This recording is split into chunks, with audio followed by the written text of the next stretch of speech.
Whatever be the illness that is surrounding your life, உங்கள் வாழ்க்கையை பலவீனப்படுத்துகிற மிகப்பெரிய பலவீனமாக இருந்தால், depending on the word of God I say unto the church, அவருடைய வார்த்தையை சார்ந்து கொண்டு சபையினால் தூதனை சொல்லுகிறேன். Tonight is the night that God is working in your life. இந்த ராத்திரியிலே தேவன் உங்கள் வாழ்க்கையிலே கிரியை செய்கிறவர் கிரியை செய்கிற ராத்திரியாக இருக்கிறது. The illness does not have any authority over your life. உங்கள் வாழ்க்கையிலே உங்களுக்கு இருக்கிற பலவீனம் உங்கள் மீது அதிகாரம் செலுத்த ஒருபோதும் தேவனுக்கு அதிகாரத்தை வரவே கொடுக்கவில்லை. The problem is not your problem. உங்கள் பிரச்சனையும் உங்களுடைய தனிப்பட்ட பிரச்சனை அல்ல.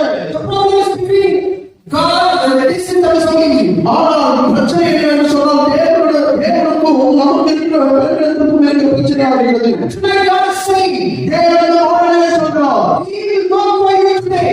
இந்த மாலையிலே உங்கள் பிரச்சனையை கபடுபடியாக நம்முடைய தேவன் கிரியை செய்கிறார்.